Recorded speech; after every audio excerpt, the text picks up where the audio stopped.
오늘 본문의 말씀 의지해서 마무리를 아름답게 한번 따라합시다. 마무리를 아름답게. 마무리를 아름답게. 오늘은 12월 31일 마지막 날이자 오늘 2023년도 마지막 52번째 주일이 오늘입니다. 여러분, 한 해를 결산 한번 해보세요. 우리의 삶이 어떤 모습으로 결산되고 있는가 하는 것입니다. 그래서 세 가지 인간이 있대요. 처음은 너무 잘 시작했는데 마무리는 흐지부지하는, 우리 대한민국의 보통 사람들이 그렇습니다. 처음에는 송구영신 신년주일에 뭔가 결단하며 내가 어떤 사회적으로 어떤 영적으로 믿음적으로 어떻게 하겠다라고 결단하며 달려갔지만 지금의 모습은 별로 정말 처음에 기대하고 처음에 소원을 갖고 정말 계획했던 일대로 진행되지 않는 상태, 이 형태를 용두사미형 인간의 모습이다 라는 겁니다. 여러분 어떠십니까? 또 두 번째는 정말 가장 이상적인 모습입니다. 처음도 좋고 끝도 좋은 겁니다. 이런 교회가 성경에 나오는데 안디옥 교회, 시작도 좋았고 끝도 좋은 교회였습니다. 그래서 이런 인간형을 여러분 용두삼이라 그랬는데 아까는 용두용미, 사자성어의 용두용미, 정말 머리도 용이고 끝도 용이다 이런 얘기예요. 아까 용두삼이는 머리는 용이었는데 끝은 뱀의 끝이다 뭐 이런 거잖아요. 바라기는 우리 동신교회 사랑하는 성도들은 처음도 좋고 끝도 좋은 우리 사랑하는 성도 되시기를 주의 이름으로 축복합니다. 마지막 차선책은요, 이게 용두영미형이지만 차선책은 일치월장형이에요. 처음은 미약했지만 연약했지만 나중에 점점 더 좋은 인간, 이런 모습이에요. 우리가 12월 31일 끝자락에 보니까 처음보다는 더 끝이 너무 아름다워 기쁨과 감사가 넘치는 것, 이게 정말 일치월장형 아닙니까? 일치월장형. 그래서 여러분, 우리의 삶이 어떤가? 성경에 뭐를 얘기하느냐? 일치월장형 인간을 얘기합니다. 처음은 미약하지만 나중은 창대하리라. 욥기의 말씀처럼 처음은 연약해 보여요. 처음은 없는 것처럼 보여요. 처음은 아무것도 없는 것처럼 보잘것없는 인생이 점점 더 시간이 지나면 흐름을 흐를수록 끝에 보니까 정말 나도 모르게 하나님 주시는 풍성한 축복이 넘쳤다, 이렇게 고백하는 인생, 이게 아름다운 인생 아닐까요? 여러분, 한 해를 결산하면서 여러분 1, 2, 3번 중에 어떤 인생을 살아오셨습니까? 혹시 여러분 마음에 막 부담감 있고 처음도 나빴는데 목사님 끝도 나빴습니다, 이런 분들도 혹시 있을 수도 있습니다. 그러나 다시 한번 우리 인생 하나님 말씀을 들음으로 다시 한번 하나님께서 주시는 놀라운 반전의 역사를 한번 이루어 가자는 것입니다. 왜요? 끝은 시작과 통하는 것입니다. 끝도 아름답게 마무리하면 시작도 연결되는 것입니다. 오늘 31일인데 여러분 달력 한 장을 딱 넘기면 1월 1일이 돼요. 새로운 해를 하나님께서 허락하십니다. 그런데 중요한 것은 매듭을 잘 지어야 합니다. 2023년도 우리 매듭을 한 매듭을 짓고 다시금 새로운 매듭을 향해 나아가는데 우리가 어떤 마음과 어떤 자세와 어떤 결단으로 나가느냐, 이게 중요합니다. 어떤 사람이 암이 걸렸어요. 암이 걸렸다면 지금처럼 먹는 거 그대로 먹으면 안 됩니다. 큰일 납니다. 암에 걸렸다면 걸려있는 내 암 때문에 앞으로 내가 어떤 운동을 해야 되고 어떤 약을 먹어야 되고 어떤 음식을 먹어야 되나 조심하며 신중하게 행동을 합니다. 그런 것처럼 우리 안에 예수님과 함께하는 우리 인생 속에 주님이 함께한다면 내가 막 살면 안 되지. 주님이 기뻐하시는 삶을 살아가야지. 그러면서 마무리를 잘하고 또 새로운 매듭을 지어 출발하게 되는 것입니다. 바라기는 끝자락에 와 있는 우리 동신교회 성도들이 정말 새해를 바라보며 하나님 앞에 보람찬 인생, 후회 없는 인생으로 나아가는 축복 받기를 주의 이름으로 축복합니다. 성경에 보면 수많은 인물들이 나와요. 1번 일치월장형 인간도 있지만 여러분 용두삼형 인간들이 참 많습니다. 아브라함과 조카 롯을 보세요. 함께 잘 출발합니다. 하나님이 주시는 축복을 받아 그들이 거부가 됩니다. 거부가 되니까 이 조카 롯의 목자들과 그 다음 아브라함의 목자들이 싸움을 하잖아요. 목초지 갖고 너무 많기 때문에 양떼들이. 그러니까 한 공간에 살 수가 없어요. 아브라함이 결단하잖아요. 삼촌이 네가 동하면 내가 좌할 것이고 서할 것이고 네가 남하면 난 북할 것이다. 좌우 선택해라. 딱 그러니까 이 조카 롯이 저 소돔과 고모라를 떠는 성을 바라보는데 인간의 눈으로 봐도 너무 비옥한 토양이에요. 거기에 가면 내가 원하는 사업도 잘 될 것 같고 더 많은 소유와 더 많은 거부가 될 것처럼 느껴집니다. 그러니까 두말하지 않고 그것을 선택하여 갑니다.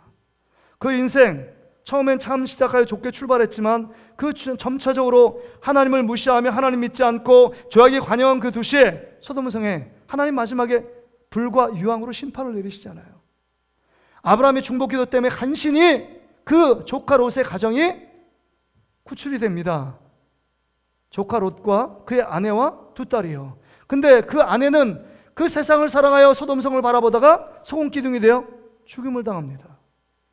그걸로 끝나지 않아요. 두 딸이 아버지를 술에 취하게 한 후 정말 못된 짓을 해서 그 후손으로 모압과 암몬이라는 하나님을 대적하는 민족이 생겨버립니다. 처음엔 잘 시작했는지 모르지만 마무리가 너무 비참하게 끝나는 아브라함의 조카 롯의 모습입니다. 그거가 대조적으로 아브라함의 모습 보세요. 갈대아 우르에서 우상 문화에 찌들어 있습니다. 그 안에 우상의 제물을 만드는 정말 보잘것없고 소망 없는 인생이었지만 하나님이 보여주신 가나안 땅에 들어갑니다.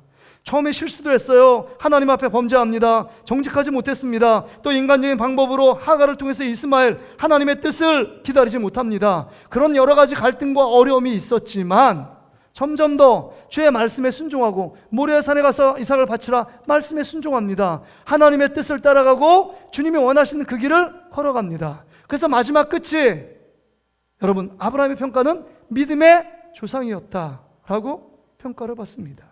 끝이 아름다웠습니다. 마무리를 잘한 인생이 아브라함이었습니다. 바라기는 우리 동신교회 모든 성도들도 끝이 좋고 마무리가 좋은 우리 성도 되시기를 주의 이름으로 축복합니다. 그것만이 아니에요. 아브라함의 아들 이삭과 그 손자였던 야곱의 모습은 너무 정반대의 인생이었습니다. 이삭은요 처음에 모리아산에 그 순종할 정도로 아버지가 죽이려고 할 때도 그 자리를 떠나지 않았습니다. 순종의 사람입니다. 하나님이 기뻐하는 사람으로 처음에 출발합니다. 리브가를 얻을 때도 그 들판에 나가서 하나님께 기도하며 묵상했던 인물입니다. 그런데 100세가 넘어서 눈이 어둡습니다. 육신의 눈만 어두운 것이 아니라 영적인 눈이 어두워져요. 점점 믿음이 떨어집니다. 그러니까 에서인지 야곱인지 분간할 수가 없습니다. 에서라고 착각해서 야곱에게 축복을 줍니다. 그 야곱 축복받은 것 때문에 에서가 야곱을 원수처럼 여깁니다. 그래서 100세 넘은 이후에 그의 말미의 인생은 형제들 간의 분란, 싸움, 다툼이 끊이지 않습니다. 에서가 늘 세상으로 향해 나아갑니다. 늘 말미가 편안할 날이 없었습니다. 그게 여러분 이삭의 인생이에요. 반대적으로 그 이삭의 아들인 야곱은요 처음에 출발은 너무 힘들었습니다. 왜냐하면 정말 하나님 앞에 정말 바르게 살지 못했어요. 그 어머니와 함께 아버지의 축복권을 빼앗고 그 다음에 형의 장자의 명분을 파축한 그릇에 뺐습니다. 너무 교활하고 그 다음에 속이길 잘했던 인물입니다. 출발은 너무 형편없습니다. 출발은 정말 하나님 보시기에 정말 아름다운 모습이 없었습니다. 그럼에도 불구하고 그 인생 가운데 베델에서 하나님을 만나고 하나님이 과연 여기 계신 것을 깨닫는 이후의 인생이 하나님으로 가서 믿음의 연단의 시간을 받잖아. 20년 동안 그 가운데 하나님이 그 삼촌 라반이 자기를 속이고 막 품값을 10번이나 변개하지만 그거 참고 그 가운데 하나님만을 바라보며 하나님이 채우시는 놀라운 역사를 통해서 다시금 돌아옵니다. 그 인생이 험난했지만 그 마지막에 12아들 이스라엘 12지파를 형성하며 민족의 기틀과 기반을 마련했던 인물이 야곱이라는 인생입니다. 그래도 끝이 아름답게 정말 민족의 조상이 되어지는 이 야곱의 모습, 이스라엘인 이 야곱의 모습을 볼 수 있습니다. 여러분 이스라엘 민족이 광야 40년 세월 동안에 이스라엘 민족이 430년 동안의 애굽의 종살이 가운데 하나님의 놀라운 기적으로 10가지 재앙으로 빵빠레를 울리며 개선장군처럼 여러분 출애굽하며 자유인으로 출발하잖아요. 처음의 시작이 참 좋았습니다. 그럼에도 불구하고 점점 가면 갈수록 하나님을 원망하고 지도자 모세를 불평하며 하나님이 주시는 것에 감사하지 않는 이스라엘 민족, 그러니까 끝이 다 좋지 않았습니다. 출애굽 1세대들은 다 광야 생활 가운데 다 죽음으로 끝납니다. 그러나 여호수아 갈렙은요 믿음의 사람 여호수아 갈렙은 하나님의 약속의 말씀을 믿습니다. 주어진 환경만 바라보는 것이 아니라, 환경 속의 원망 불평이 아니라 하나님이 하실 일들과 하나님이 나와 함께 하시는 그 임마누엘의 하나님을 믿으며 결단하며 나가고 있는 여호수아 갈렙의 모습을 봅니다. 그의 인생이 그래서 꿈에 그리던 가나안 땅에 들어갑니다. 들어가서 그의 삶이 믿음으로 증거되잖아요. 그 삶이 아름답게 마무리되는 것을 볼 수 있습니다. 갈렙은 85세에 헤브론 산지를 달라는 그 믿음의 야성을 발휘하잖아요. 여호수아 장군은 끝까지 이스라엘 이들 지도자로서 그 사명을 감당하고 있습니다. 얼마나 마무리가 아름답습니까? 바라기는 우리 동신교회 모든 성도들은 갈렙과 여호수아처럼 믿음으로 삶을 마무리할 수 있기를 주의 이름으로 축복합니다. 여러분, 신학에 와서 베드로를 보세요. 예수님을 같이 따라다녔지만 3번씩이나 예수님을 부인합니다. 그리고 욕하고 저주하고 떠나갑니다. 그럼에도 불구하고 예수님은 끝까지 찾아오셔서 3번씩 네가 나를 사랑하느냐 하며 그 자기의 잘못을 여러분 뉘우치고 회개할 기회를 주잖아요. 그리고 용서하십니다. 그리고 사명 다시금 회복의 은혜를 주셔서 새롭게 그 베드로를 세워 정말 초대교회, 정말 그 예루살렘 교회 수장이 되잖아요. 성령의 충만함을 경험하고, 마가다락배 성령의 충만함을 경험하고, 베드로가 외치는 설교 때문에 3,000명이 회개하고 5,000명이 돌아오는 놀라운 역사, 정말 믿음의 아름다운 족적을 마무리 짓는 그 역사를 보게 되어집니다. 여러분, 우리가 그런 은혜를 누려야 되지 않을까요? 그런 축복을 받아야 되지 않을까요? 하나님 앞에 그런 은혜를 우리가 누려야 되지 않을까요? 오늘 본문의 말씀을, 우리가 서두가 길기 때문에 본문의 말씀을 간략하게 보면서 지금 사도 바울이 우리에게 던지는 교훈을 함께 생각해 보길 원합니다. 6절에 보세요. 전제와 같이 내가 벌써 부어지고 나의 떠날 시각이 가까웠도다. 내가 이제 죽음이 목전에 이뤘다는 거예요. 그래서 근데 이렇게 고백합니다. 뭐라고 고백하냐? 나는 선한 싸움을 싸우고 나의 달려갈 길을 마치고 믿음을 지켰으니 이제 후로는 나를 위하여 의의 면류관이 예비되었으므로 주 곧 의로우신 재판장이 그날에 내게 주실 것이며 내게만 아니라 주의 나타심을 사모하는 모든 자에게도니라. 이렇게 고백해요. 지금 사도 바울이 나는 인생이 진짜 보람찬 인생, 후회 없는 인생을 살았다라고 고백해요. 나는 선한 싸움을 다 싸웠고 나의 달려갈 길, 사명의 길을 다 마쳤고 나는 이 여러 가지 환난과 어려움, 유혹 속에서도 나는 믿음을 지켰다. 그래서 천국에서 하나님이 나를 위하여 의의 면류관을 준비해 놓고 기다리고 계시다. 그 죽음을 기쁨과 감사함으로 기다리고 있는 사도 바울의 모습입니다. 그렇다면 여러분, 오늘 이 사도 바울이 어떻게 이 끝이 좋은 인생, 삶을 마무리하면서 이렇게 하나님 앞에 정말 믿음으로 이렇게 당차게 보람찬 인생이고 후회함이 없는 인생이고 나는 정말 하나님께 모든 충성을 다했다라고 고백할 수 있는 인생이 되었는지 함께 간략하게 살펴보면서 우리도 하나님 앞에 이 말씀 붙잡고 기도하기를 원합니다. 먼저는요, 4장 1절의 말씀을 보세요. 하나님 앞과 살아있는 자와 죽은 자를 심판하실 그리스도 예수 앞에서 그가 나타나실 것과 그의 나라를 두고 엄히 명하노니. 지금 앞이란 단어가 나와요. 지금 사도 바울은요, 목표가 분명했습니다. 목표가 분명했다는 거예요. 1번을 한번 띄워주세요. 목표가 분명했습니다. 어떤 목표였냐? 여러분, 어떤 목표였어요? 지금 하나님 앞에, 내가 죽음 이후에 하나님 앞에 설 것, 또한 정말 예수 그리스도를 만날 때 내가 죽었는지 살아있는지 그걸 분별하고 구별할 예수 그리스도의 심판대 앞에 설 것을 지금 바라보며 인생을 살았다는 것입니다. 내가 맡겨주어진 사명과 그 다음에 직분의 그 일들을 하면서 정말 마지막 목표 지점을 바라보면서 그 일들을 하고 있는 것입니다. 그러니까 주님이 하나님 나라 가서 내 인생을 결산할 때 정말 너 잘했다 칭찬 받고 너 충성을 다했다, 너는 정말 그 일들 열심히 했다, 이런 말을 듣기 위하여 분명한 목표를 갖고 삶을 살아갔다는 것입니다. 여러분, 목표가 있는 인생과 목표가 없는 인생은 다르잖아요. 학생들도 공부에 대한 목표, 내가 반에서 20등 하는데 내가 10등 하겠다, 이번 중간고사 10등 하겠다, 이렇게 마음 목표를 갖고 있는 학생들과 내가 20등 하지만 아유 공부 뭐 중간고사 잘하면 좋고 안 잘하면 말지, 그러면 또 20등 하는 거예요. 목표가 있는 인생과 목표가 없는 인생은 다릅니다. 회사도 마찬가지고 직장생활도 마찬가지고 개인의 인생도 이 올 한 해 2023년도 어떤 목표를 세웠을 거 아닙니까? 영적인 목표, 가정의 목표, 그 다음에 직장의 목표, 사업장의 목표가 있을 겁니다. 목표를 가진 인생과 갖지 않은 인생은 삶의 밀도가 틀려요. 내가 주어진 시간을 어떻게 활용하고 그것을 선용해서 어떻게 하겠다라는 목표를 가진 인생은 무언가 활기차고 무언가 도전하고 무언가 적극적으로 합니다. 그러나 목표가 없는 인생은 늘 습관적으로 패턴대로 시간을 허비하고 낭비하는 것에 대해서 후회함이 없어요. 그냥 보내는 것이지 라고 생각합니다. 그게 목표가 없는 인생이에요. 근데 사도 바울은 이 땅의 목표가 아니라 하나님 앞에 있을 때, 예수 그리스도 앞에 있을 때 잘했다 칭찬받는 그것을 바라보고 목표를 향해 달려갑니다. 우리 인생이 그렇잖아요. 쟁기를 칩니다. 저도 어렸을 때 보니까 우리 아버님이 이렇게 소를 갖고 이렇게 쟁기하는 거 봤거든요. 근데 이렇게 보는데 우리 아버님이 쟁기를 드는데 이게 쫙 밭을 가는데도 되게 똑바른 거예요. 어떻게 저렇게 똑바르지? 제가 보니까 밭을 갈고 있는데 그 앞부분을 바라보지 않습니다. 앞부분을 바라보지 않아요. 저 끝을 바라보면서 쫙 가는 거예요. 그러니까 거의 삐뚤빼뚤하지 않습니다.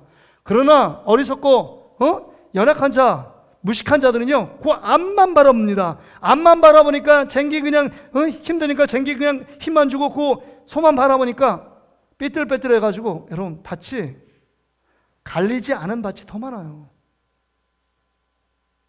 우리 인생 목표를 향해 달려가야 합니다. 예수 그리스도 그날에 나에게 무엇라고 말씀하실까? 하나님 앞에서 내가 설날을 바라보며 목표를 갖는 것입니다. 그래서 여러분 우리 인생이 세상의 목표뿐만 아니라 우리가 무엇인가 되는 것이 목적이 되면 안 돼요. 여러분 성공이 목적이 되면 여러분 생각에 성공 이후에 삶이 엉망이 되는 것 아닙니까?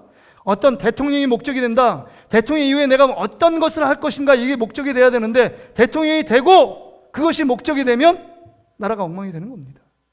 국회의원도 마찬가지 아니에요? 국회의원이 투표해서 표 받을 때는 막 조아리며 그냥 하지만 국회의원만 내보세요. 자기가 잘나서 된 거예요. 그리고 정말 4년 동안 자기 나름대로 열심히 합니다. 그리고 나서 또 공천받아서 그때 15일, 16일만 겸손한 것 아니에요? 목표가 국회의원 되는 거기 때문에. 여러분 목사가 되는 게 목표예요? 장로님, 권사님, 그 다음에 안수집사님 되는 게 목표라면 여러분 그것은 잘못된 것입니다. 목표는 하나님 앞에 섰을 때 내가 어떻게 평가받을 것인가 이런 목표를 갖고 달려가야 한다는 것입니다. 설교 이후에 우리 시도식을 지나갈 텐데 우리 학생들도 마찬가지입니다. 졸업이 목표가 아니잖아요. 그걸 끝낸 게 목표가 아니잖아요. 졸업은 시작에 불과합니다. 고등학교 졸업했다고 해서 이거 아니잖아요. 대학교도 있고 다 있잖아요. 뿐만 아니라 은퇴도 마찬가지예요. 70세에 은퇴한다? 은퇴 이후에 아름다운 삶을 어떻게 살 것인가? 이것이 진짜 아름다운 인생의 판가름 아닙니까? 은퇴 이후에 내 인생이 정말 나락으로 떨어지고 인생이 정말 형편없는 모습이다. 이 모습은 아름다운 모습이라고 평가될 수 없는 거잖아요. 그래서 여러분 우리 인생을 진짜 돌아보면서 사도 바울처럼 정말 인생의 죽음의 목전에 앞에 있을 때 내가 하나님 앞에 부끄럽지 않았다, 보람찬 인생이 있다, 정말 감사한 인생이었다, 하나님이 나와 함께 하시는 축복의 인생이었다 라고 고백되기 위해선 분명한 목표의식이 있어야 합니다. 내가 주님 앞에 설 것이다, 반드시 설 것이다. 우리 성산순 권사님 가는 거 보면서 제가 느낀 게 있잖아요. 여러분 호흡하는 것이 여러분이 의지로 호흡하는 거예요? 자가 호흡한다는 건 하나님이 여러분의 호흡을 뛰게 하시니까 뛰게 한 겁니다. 근데 호흡을 멈추면 그때 하나님 앞에 서는 거예요. 누가 여러분 우리 인생을 장담할 수 있어요?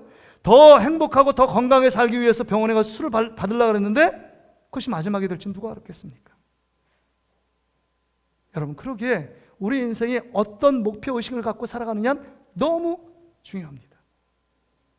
바라기는 우리 동식교회 우리의 사랑하는 모든 성도들은 정말 하나님과 예수 그리스도 앞에 설 것을 분명한 목표를 갖고 살아가는 저와 여러분 되시기를 주의 이름으로 축복합니다. 두 번째는요, 오늘 여기 2절부터 5절의 말씀을 보니까 지금 너는 말씀을 전파하라. 때를 얻든지 못 얻든지 항상 힘쓰라. 범사의 오래 참음과 가르침으로 경책하고 경계하며 권하라. 때가 이르리니 사람이 바른 교훈을 받지 아니하며 귀가 가려워서 자기의 사욕을 따를 스승을 많이 두고 또 그 귀를 진리에 돌이켜 허탄한 이야기를 따르리라. 그러나 너는 모든 일에 신중하여 고난을 받으며 전도자의 일을 하며 내 직무를 다하라. 여러분 여기 보세요. 정말 끝이 아름다운 인생은 내 직무를 최선을 다하는 사람이에요. 직분에 최선을 다하는 것입니다. 학생은 학생답게 학생다움으로 자기에 맡겨진 공부에 배우는 일에 최선을 다하는 것입니다. 그 성적이 잘 나오냐 못 나오냐 이거는 나중 일이고 그 공부하는 일에 최선을 다하는 거예요. 군인은 군인답게 또 우리 회사원은 회사원답게 CEO는 어떤 회사를 운영하는 분 책임자답게 그 일들을 직무를 최선을 다하는 것 이겁니다. 근데 여러분 우리가 끝이 아름답다고 해서 여러분 화려하고 거대하게 어떤 일들을 보여주는 어떤 업적을 남기는 것 이게 끝이 아름다운 것이 아니라는 것입니다.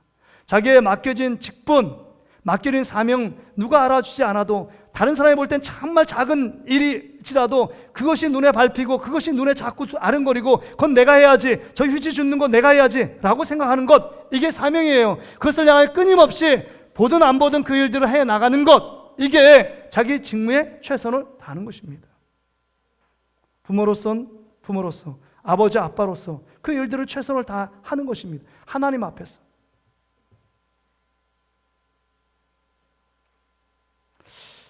우리 교회에 정말 빛도 없이 정말 이름도 없이 수고하는 많은 분들이 있어요. 여러분이 이렇게 쾌적한 환경에서 이렇게 여러분 예배 드릴 수 있는 건 누군가 여러분 이 예배당을 아름답게 치워놓은 사람들이 있기 때문입니다.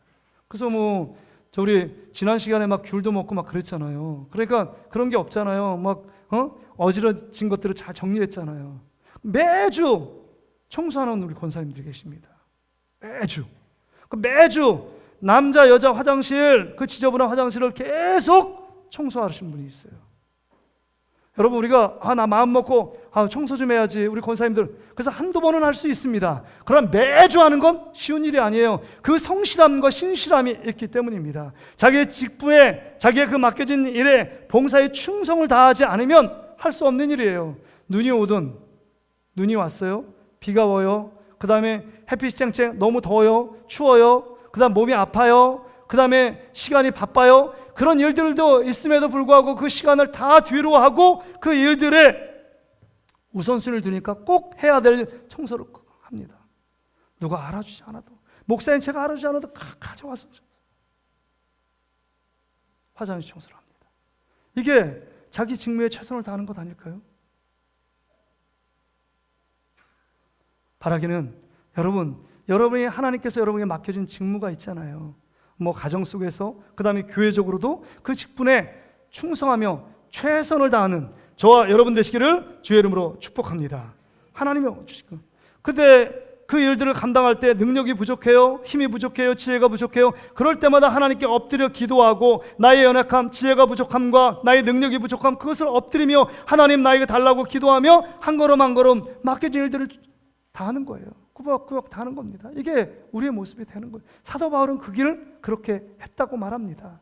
그래서 여기 봐잖아요. 때를 얻든지 못 얻든지 여러분 이 디모데는 여러분 그 바울의 영적인 아들 아닙니까? 목회자 후보생이잖아요. 목회자잖아요. 그러니까 내가 복음 전한 일과 말씀을 가르치는 일들 그 일들 당연히 잘 감당해야 된다라고 말합니다. 말씀을 잘 가르치려 미혹 가운데 있고 유혹 가운데 있고 다른 진리에 사리사욕에 빠져 있는 그들을 하나님 말씀으로 잘 양육하고 가르쳐야 된다. 이게 목회자의 일이라면 우리의 주어진 일들 가운데 직무에 충성을 다하는 것 이건 우리의 일들이라는 것입니다.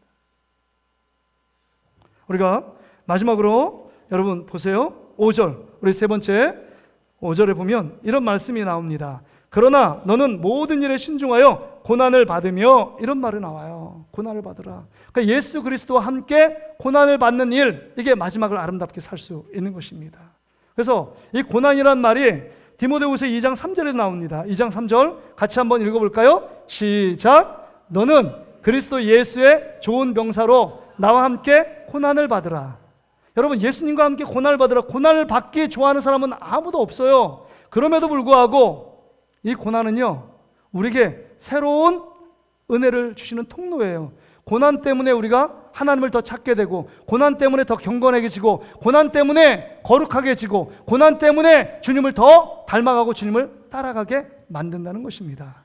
우리가 참 영악해요. 그래서 편안하잖아요. 안일하잖아요. 그 다음에 뭔가 많은 일들이 잘 되고 있잖아요. 정말 형통의 아우토만을 달리면 우리가 변할 것 같죠. 하나님께 더 감사할 것 같죠. 하나님께 더 가까이 나가겠죠. 안 그렇다는 거예요. 더 세상을 향하고 나가고 세상의 낙을 누리는 것이 인간의 보편적인 욕망과 야망이라는 거예요. 그러기에 정말 예수 그리스도 안에서 고난을 통해서 주시는 놀라운 축복이 있다는 겁니다. 그 디모데후서 3장 12절에 이렇게 말씀하잖아요. 같이 한번 읽겠습니다. 시작. 무릇 그리스도 예수 안에서 경건하게 살고자 하는 자는 박해를 받으리라. 이 박해요, 고난이 따르게 된다는 거예요. 경건하게 살고 거룩하게 사는 사람에게는 고난이 있고 박해가 있습니다. 그러면 여러분 안에 전혀 고난이 없고 전혀 박해가 없고 전혀 힘듦이 없다, 우리가 예수님 잘못 믿고 있는지도 몰라요. 고난이 여러 가지 종류가 있는데, 목사님 오늘 31일인데 11시 예배 또 나와야 돼요? 송구영신 예배? 또 1월 7일 날 또 신년 예배도 있는데, 이런 얘기하는, 여러분 내가 하고 싶은 거 아니라 하나님이 기뻐하는 예배자로 쓰는 것입니다. 누구 보여주려고 예배하는 거 아니잖아요. 여호와를 위하여 예배하는 것이 주님이 뜻이고 주님이 기뻐하시는 일이라면 내 뜻 내려놓고 주님이 원하는 것 하는 것, 이게 고난이에요. 내가 잘하고 내가 하고 싶고 내가 말하고 싶고 내가 감정 따라 내 기분 따라 말하는 것, 절제하는 것, 이거 고난입니다. 왜요? 하나님이 기뻐하시는 일이 아니기 때문에.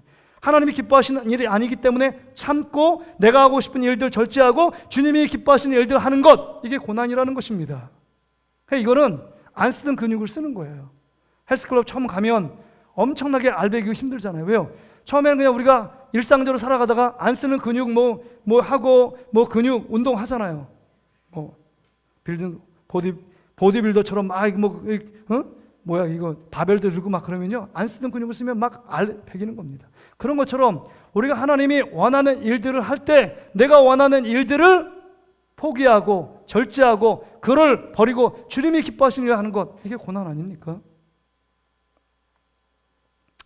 여러분, 이 고난의 주님께서 그 일들을 해나가는 것은 이렇게 비유할 수 있을 것 같아요. 물고기가, 살아있는 물고기는요, 흐르는 강물 속에 흘러가는 대로 가지 않고 흐르는 강물 속에 여러분 물을 역류해서 올라가잖아요. 만약에 흐르는 물 속에 물고기가 그냥 흘러가고 있다, 이건 죽은 물고기예요. 그러니까 우리의 삶이 고난이 찾아온다, 정말 시대적인 흐름, 문화적인 조류에 따라 사람들이 흘러가는 죄악에 관영한 문화에 흘러가는 것이 아니라 그 안에서 주님의 뜻에 순종하고 주의 말씀을 따라가는 것은 시대를 거슬려 올라가는 것 아닙니까? 이렇게 살라고 말하는 거예요. 사도 바울이 이렇게 살았기 때문에 고난과 핍박이 따라왔다는 것입니다. 그냥 유대주의에 빠져서 그들이 했던 형태로 살아갔다면 고난 없을 겁니다. 근데 사도 바울은 군사들, 특공대를 파송해서 정말 사도 바울 한 명 죽이기 위하여 혈안이 됐던 집단이 있었습니다. 그럴 정도로 엄청난 핍박이 가는 곳곳마다 넘쳐났습니다. 왜요? 예수 그리스도를 믿고 예수님이 원하시는 그 길을 걸어갔기 때문입니다. 그래서 여러분, 정말 이 고난이라는 것은 신앙생활을 산에 비유할 수 있을 것 같아요. 산에 올라가는 거예요. 산에 올라가다 보면 처음엔 참 기쁨으로 건강 위에 올라가지만 점점 더 가보세요. 500m, 1000m 해발 올라가 보세요. 너무 힘들어요. 제가 전에 있을 때, 부교육자로 있을 때 그 담임 목사님이 너무 산을 좋아해서 일주일마다 산에 갔는데, 그때 설악산 대청봉 올라가는데 이걸 1박 2일로 가는 거예요. 오전 7시 새벽기도 끝나고 7시 갔는데 그 다음날 7시인가 8시에 왔어요. 1박 2일 동안 랜턴 켜고, 광부도 아닌데 랜턴 켜고, 제 랜턴이 있는지도 몰랐어요. 랜턴 켜고 1박 2일을 산만 탔습니다. 그래서 어떤 권사님은 무릎이 나갔다, 그 다음부터 산에 못 온다 막 했는데, 제가 여기 한 20km 지고 올라갔거든요. 물병 20개부터 해가지고 도시락 가가지고. 제가 그때 별명이 뭐냐, 산 다람쥐. 그냥 막 올라가요. 제 주인은 산에 굳이 내려올 산을 굳이 올라갈 필요가 있을까 이런 주의지만, 올라가라 그냥 올라가는 거죠.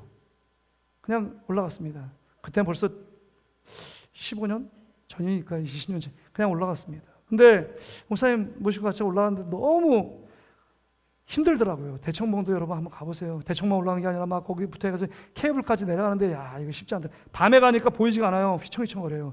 막 낭떠러지 같은데 막 길이 안 보이니까 막 넘어지고 막 난리였습니다. 근데 신앙생활이 그거 아니에요?